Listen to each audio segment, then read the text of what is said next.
Hello, and welcome to the Institute of Southern Jewish Life's session on adapting the curriculum for advanced questions. We know that not all communities have the same needs, so we're going to teach you to adapt the curriculum to best work for your school. In order to work through the interactive pieces of this session, you will need any grade's ISJL curriculum spiral, the ISJL curriculum overview, your school's calendar for the upcoming year, your student roster, some blank paper, and a pen or pencil. This session will be most helpful to education directors who are planning the implementation of the curriculum in broad strokes, but it will also help classroom teachers who will be adapting individual lessons. We are going to do our best to provide various solutions for situations where grades and curriculum may need to be combined, or the curriculum itself may need to be adjusted. So that you can see where we're headed, here are all of the different situations we will be walking through. First, combining grades such that the students stay together as they move through the grades regardless of their age. Second, combining grades such that the students stay in the same classroom, which switches curriculum grades before advancing. Third, combining grades in an alternate or mixed plan. Fourth, adapting the number of lessons taught through the year.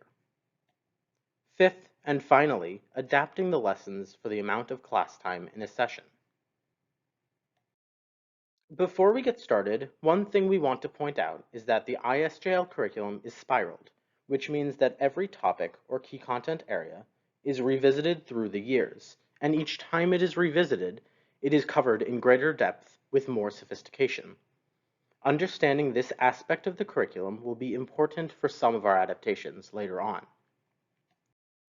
Now, on to the adaptations. Our first stop today is a multi-grade classroom where two or more secular school grades become a single religious school classroom using a single grade's curriculum.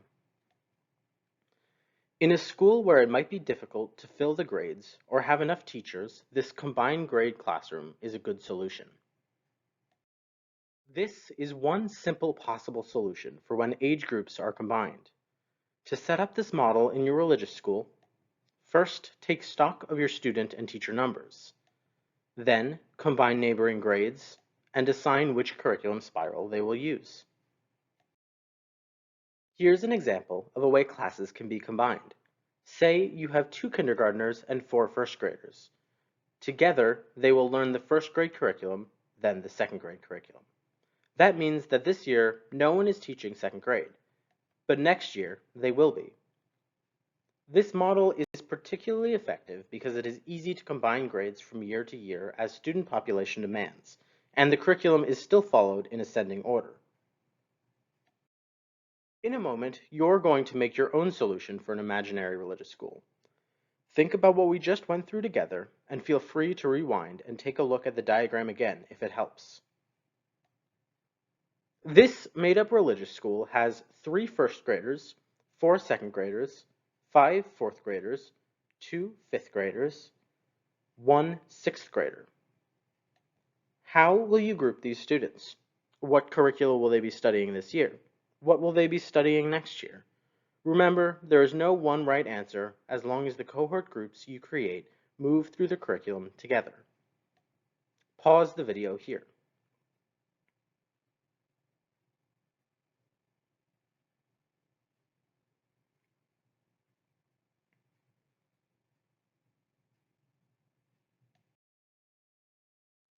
Awesome.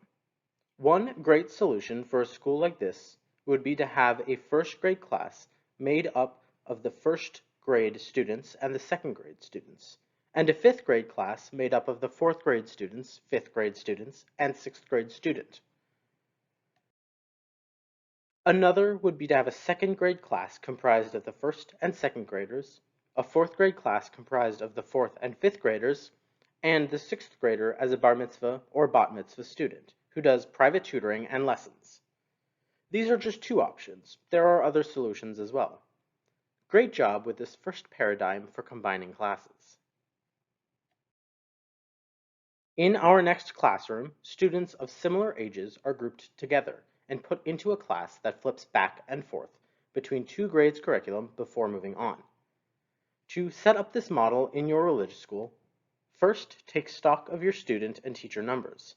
Generally, the reason for instituting this model is that your limiting factor is the number of teachers. Next, combine neighboring grades into a single class. Choose a curriculum for each class to start with, keeping in mind that students will remain with the same teacher for another year, using a different curriculum.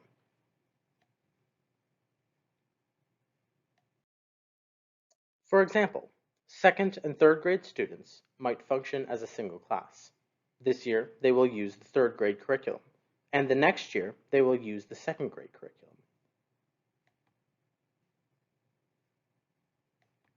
Let's see how this would really work with some students.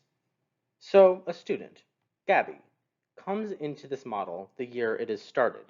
She's 5, so she's in the K1 classroom, and would stay there for 2 years, learning from the kindergarten curriculum, then the first grade curriculum.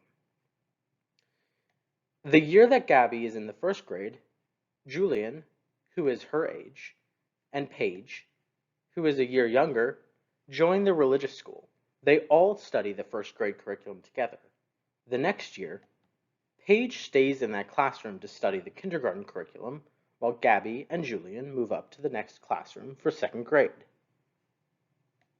This model is best for schools with few teachers, as it is a very practical way to reduce the number of classes in your school. It has the additional benefit of letting teachers and students really get to know each other over 2 years. In a moment, you're going to make your own solution for an imaginary religious school. Think about what we just went through together, and feel free to rewind and take a look at the diagram again if it helps. This made-up religious school has 3 kindergartners, 2 first graders, 4 third graders, 2 fourth graders, 2 sixth graders, and 1 seventh grader. How will you group these students? What curricula will they be studying this year? What will they be studying next year? Remember, there is no one right answer as long as the groups you create move through the curriculum together. Pause the video here.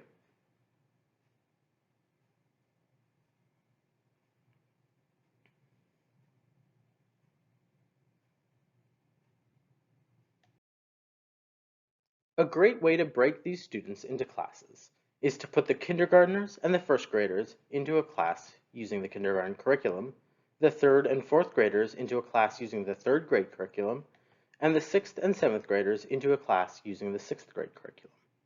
Next year, each class would use the curriculum 1 grade above what they used this year before moving to another classroom. What this means is that each teacher is responsible for teaching 2 ages, and depending on when a student starts, they slot into the cycle and either flip back to stay with the same teacher, or they move up to the next age group. Our third example is an alternate or mixed solution model, combining the other 2 methods we've explored. This is a good option if you have some full grades and others with fewer students. For example, you might have 3 first graders and 4 second graders, but you have 11 third graders. It makes the most sense to combine the first and second graders into one class that moves through the curriculum together, and have one class of just third graders who advance through the curriculum normally. Another way to combine grades is to take material from 2 different grade levels. So say that you have third and fourth graders in the same class. Instead of choosing one grade's curriculum, you could pull material from both the third and fourth grade spirals. To do this, let's look at what concepts are shared and which are different. For third and fourth graders, the shared key content areas are holidays, Tanakh, and God. But third grade also teaches about mitzvot. In a moment, you're going to make your own solution for an imaginary religious school. Think about what we just went through together, and feel free to rewind and take a look at the diagram again if it helps. This made-up religious school has 7 kindergartners, 2 first graders, 4 third graders, 2 sixth graders, and 3 seventh graders. How will you group these students? What curricula will they be studying this year? What will they be studying next year? Remember, there is no one right answer. Pause the video here.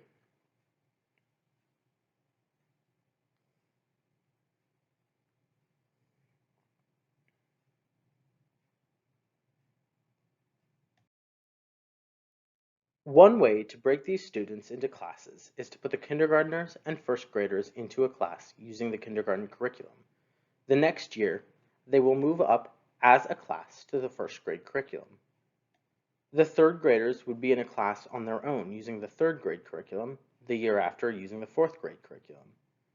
And the sixth and seventh graders could be in a class using a combination of sixth grade curriculum and seventh grade curriculum, the following year using the eighth grade curriculum. Now, try to apply this to your own school. Using your student roster, design a model that works best for you. Consider: which grades will be combined? What curriculum will each class use? Pause the video here.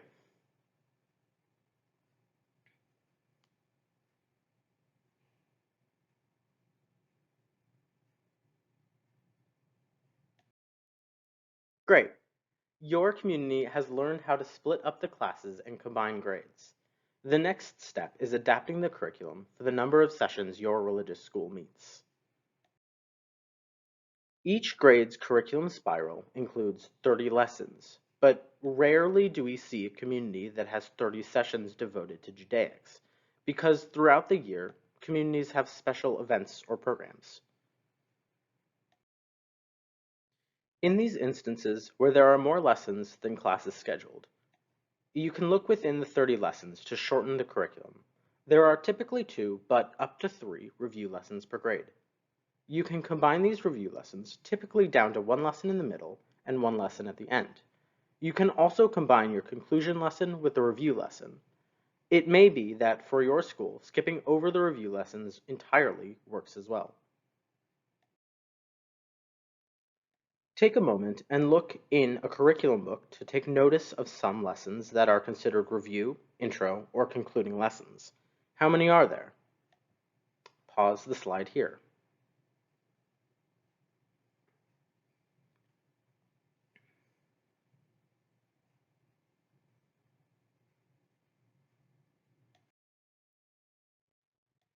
Another way to remove lessons is combining lessons that touch upon the same topic multiple weeks in a row, like some holidays.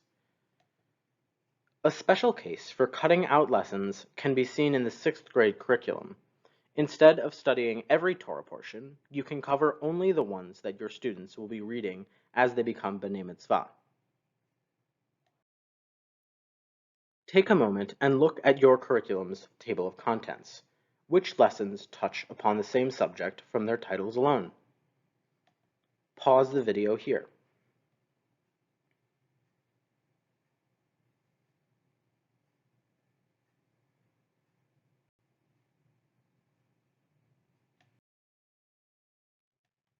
Take out your school's calendar and the ISJL curriculum overview.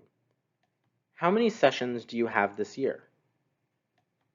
Based on this, which lessons might be cut out this year? Pause the video here.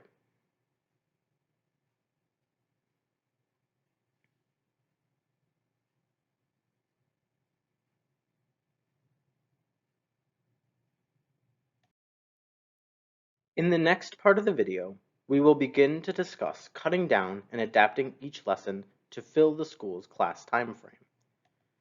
ISJL lessons are scripted to be 120 minutes long, with at least 30 minutes of optional activities, and all lessons are structured the same way within each grade to make adapting easier.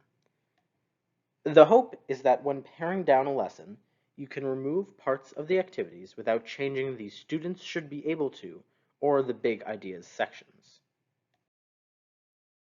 To change a lesson, look at each activity and determine if you have enough time to complete it. Each lesson is equipped with optional activities too. As you look through the lesson you have to adapt, compare each activity with the optional activities. They are of different lengths and are easily switched with the activities that are already in the lesson. Alternatively, If you combine two lessons and pare down the time, look at the big ideas and figure out which statements are most important to your community's mission. See if any of the big ideas overlap or if two activities enforce the same big idea. Combine the review and concluding lessons from one grade's curriculum and make the new lesson 1 hour. Pause the video here.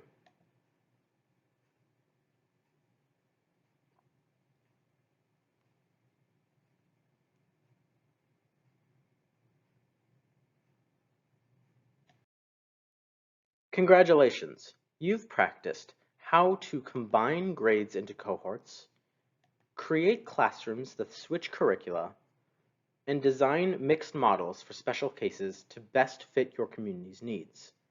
All of these different methods will help you to make your religious school thrive, no matter how many students or teachers you have. You've also seen best practices for adapting each grade's curriculum to fewer lessons and even individual lessons for time constraints. With all of these tools in your belt and ISJL fellows at your fingertips, you're ready to make this religious school year a great one. Thank you so much for taking part in this session.